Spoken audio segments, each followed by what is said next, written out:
Hello and welcome back to the show. Today we're talking about 6 ways to stay healthy while losing weight and why your gut microbiome matters for this. If you've been trying to see weight loss, you've probably seen a lot of conflicting advice about how to stay healthy while losing weight, right? Try fasting, lift weights, eat lots of protein, don't eat too many carbs, and the list goes on. Put simply, weight loss does require a consistent equation, so you lose weight when you expend more calories than you consume over time. But although the equation looks simple on paper, following it in practice can be quite difficult. Cravings, hunger, long term habits, and different psychological factors can make it difficult to stick to a plan and build healthy habits to support your weight management. And as we will unpack later, your gut microbiome, as well as various other factors, can also impact your weight too. I don't often talk about weight loss, as you probably noticed in a lot of my content, as it's not really a focus area of mine. Here at Gut Fit Nutrition, I help active individuals break free from gut symptoms and fuel performance. And as an RD and health and nutrition coach, I take a weight neutral approach in my practice. So while weight changes may give us some indication of what's going on in your body, body weight as a whole is not necessarily a good indicator of your health status. And so I often encourage clients, and I would encourage those of you listening to really focus on those non-weight measures of health as your best indicator. Things like energy, your digestive health, your overall quality of life, how you're sleeping. Your blood work, things like blood pressure and lipid panel and other metabolic markers. Those are really the best predictors of how your health is doing, both from a subjective and then there are objective things that we can look at that give us more value than the weight alone. That said, many people have goals to lose weight, and I often help people who have that as a secondary goal when they come to work with me for either IBS or gut health management or supporting their sports performance and navigating gut issues.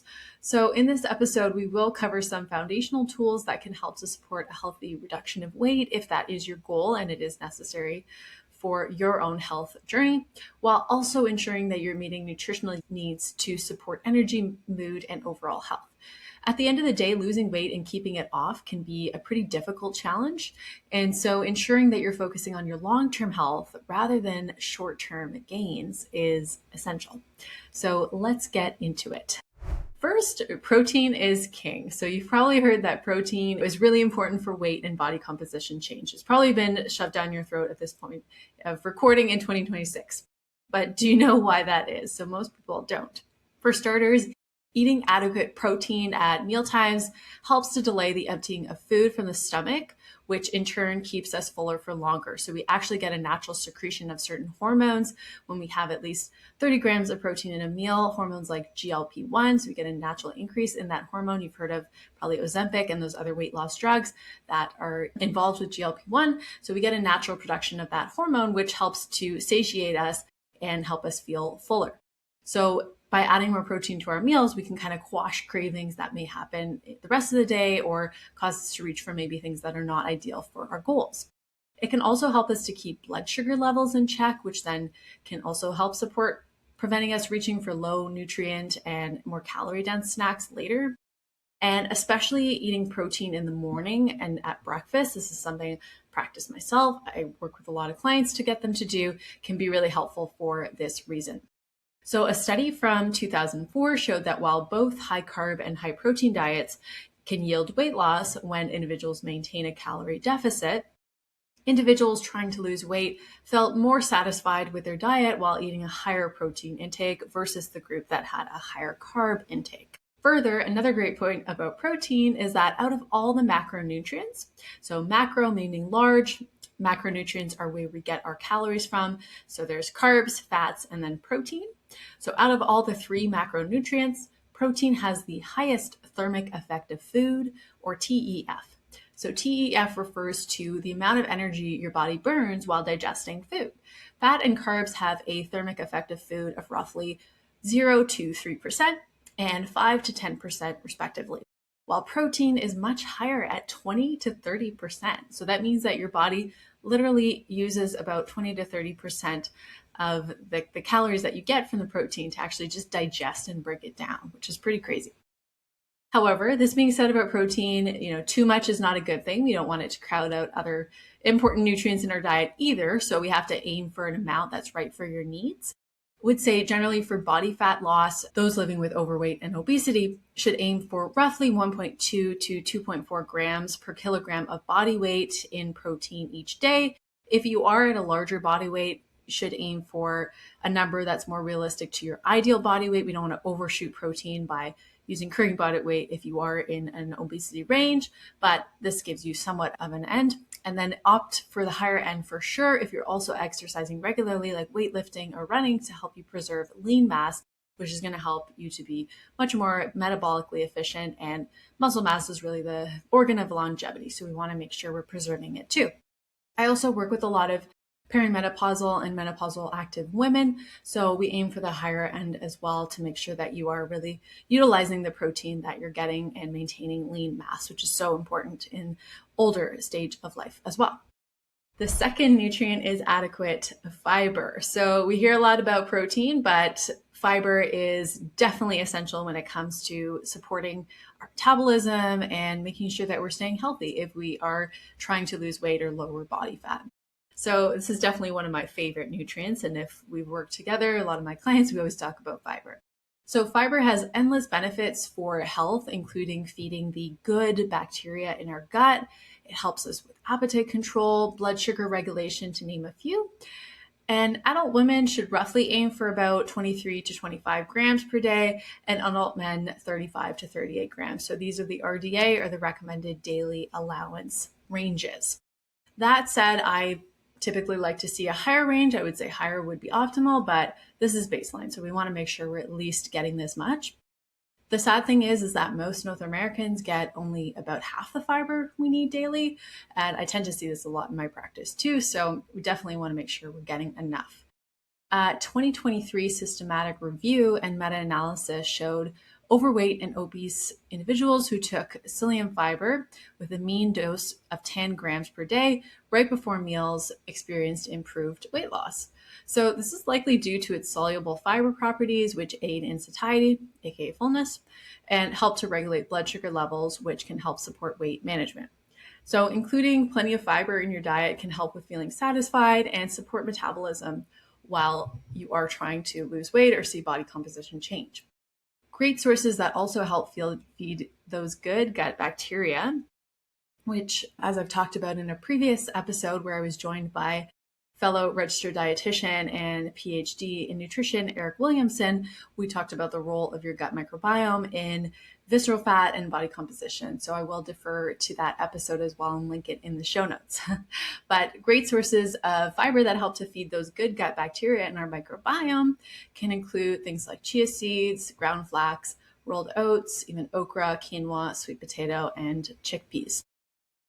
That said, there's nuance to the fiber discussion. So as you know, I do specialize in gut health and work with a lot of clients with IBS. So if you do have a GI condition like IBS, you may need to focus on more low FODMAP sources of soluble fiber and build up more gradually. So you can do this in a way that works for you. And this is definitely something I work with a lot of clients on in my coaching programs.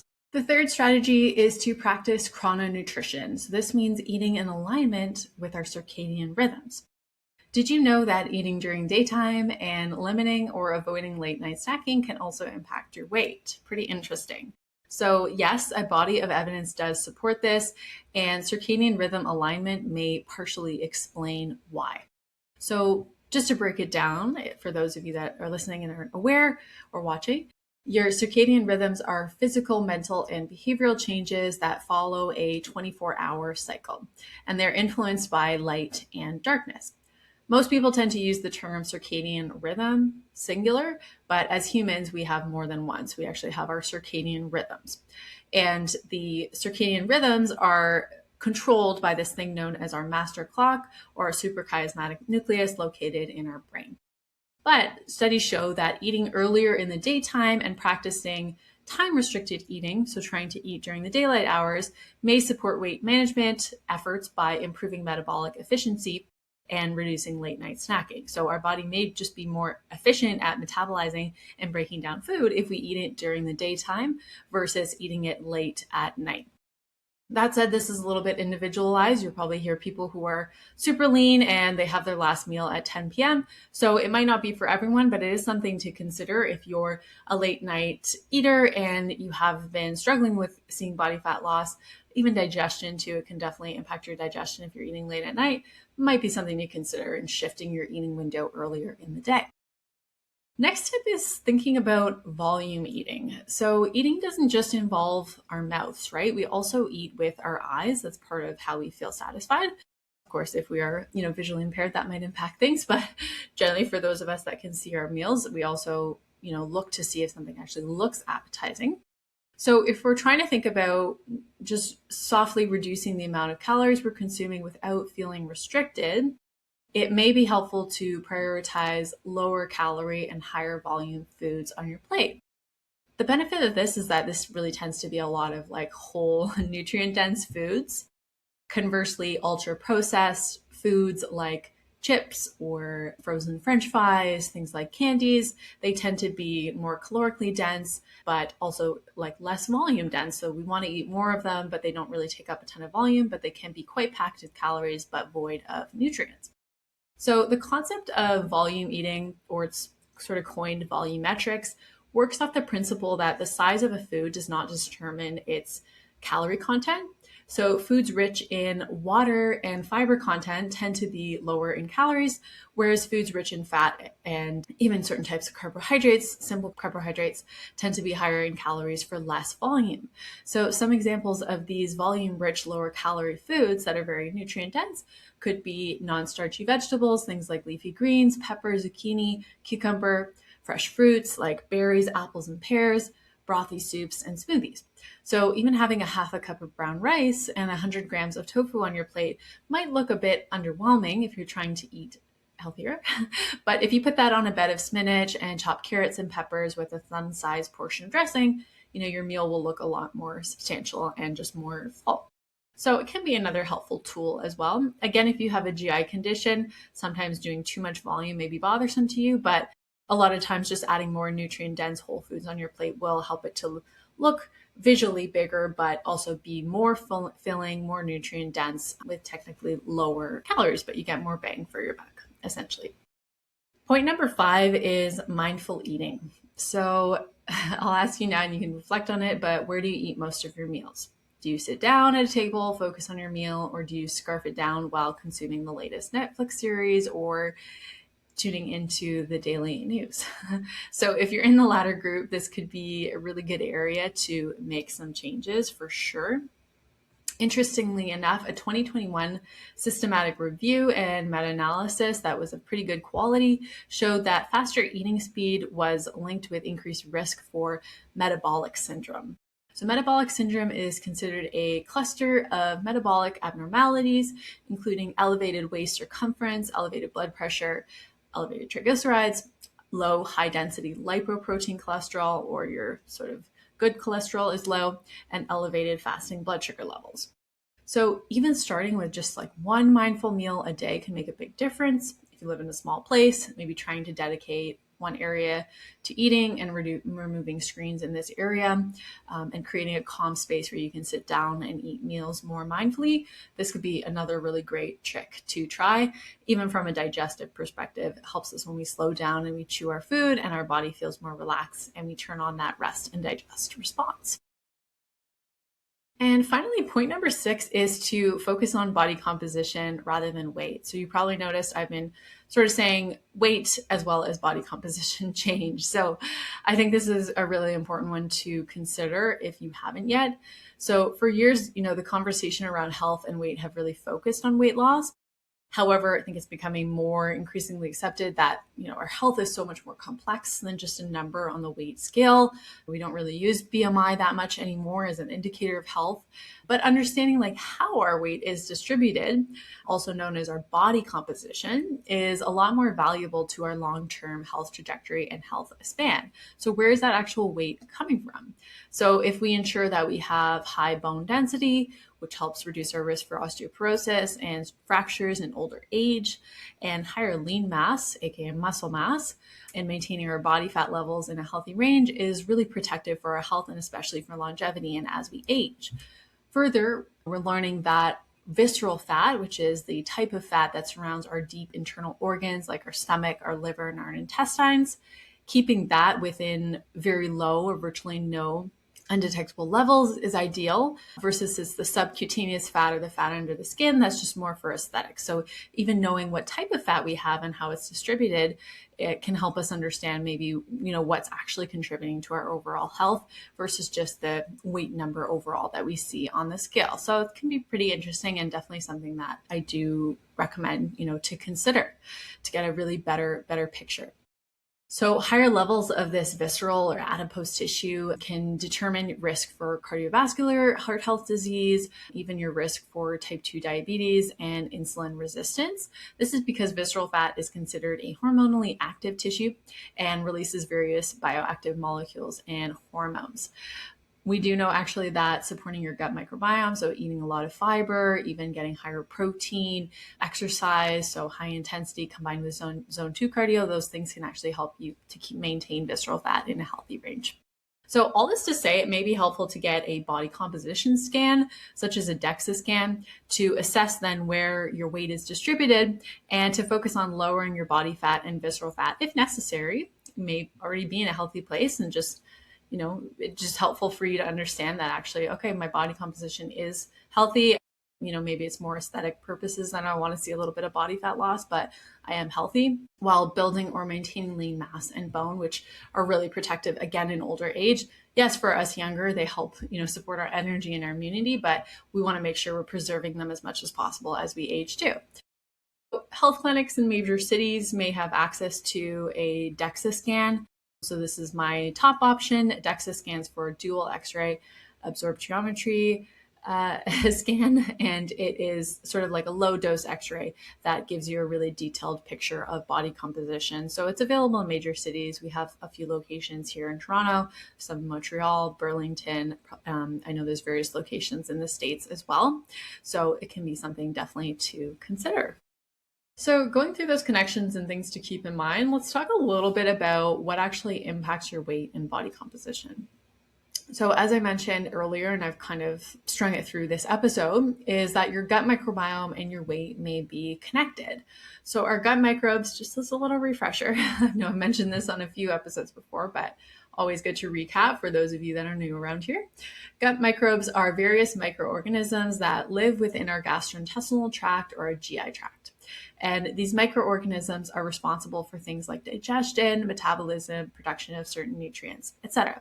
They include mainly bacteria, but they can also include different types of yeast and fungi, protozoa, etc. Other little tiny microbes. A 2018 systematic review in the International Journal of Endocrinology looked at the gut microbiome profile in obesity. And sub-studies showed that there was a greater bacterial diversity and a higher ratio of firmicutes to bacteroidetes in obese individuals rather than non-obese people. However, other studies showed the opposite. So it was a little bit unconclusive. But another systematic review and meta-analysis from 2022 found that overall there was poor diversity in obese individuals in comparison to non-obese persons. It also pointed out that although there were conflicting results, firmicutes to bacteroidetes ratio may be considered a marker of obesity, which was interesting. However, we do need more research on this ratio. So there might be some interesting results on this connection, giving us some insight. In addition to our gut microbiome, there are other factors that can impact our weight, of course, right? So as I mentioned before, it sounds like a simple equation, calories in are less than calories out, but there's so many other things going on. It's really not that simple as it seems on paper.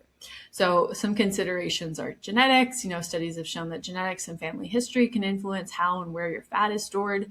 Mental health research suggests that 20 to 60% of people diagnosed with obesity or extreme obesity have also been diagnosed with a psychiatric illness. Low physical activity, no surprise there. Certain medications, corticosteroids, like steroids used for inflammatory bowel disease or other conditions, even insulin, beta blockers, antihistamines, that are used to treat different medical conditions like diabetes, high blood pressure, allergies can make you feel hungrier or affect your energy balance, which can contribute to weight gain. Food security is a big one, so accessibility and availability of foods appropriate for your individual needs and lifestyle, what you have access to, how much time you have to spend for food preparation, ability to afford a gym membership, so many considerations. Sleep is another one. So lack of poor sleep habits is often associated with weight gain. Even just one night of acute sleep deprivation, which is generally defined as less than 7 hours in a 24-hour period, can result in anxiety, fatigue, and an increase in the hunger hormone ghrelin and decrease in fullness hormones like leptin. And even certain diseases such as Cushing's disease are linked to weight gain too. So weight can be complex, and if you've had difficulty with your weight, know that you aren't alone. So I wanted to share just a little teaser that I'm actually in the works of building something to help those who want to boost performance and see body composition change by supporting their gut microbiome and metabolic health through evidence-based strategies. So stay tuned as I'll be announcing that soon.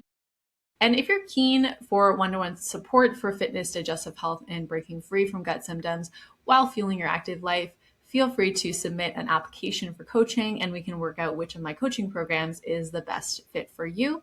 So I help those with IBS and overlapping GI conditions like GERD, IBD, diverticulosis in my Gut Harmony Method coaching program. And then my fitness coaching program is for those with mild symptoms like bloating, reflux, who primarily want to work on energy, body composition change, and performance goals like running, endurance events, and high rocks.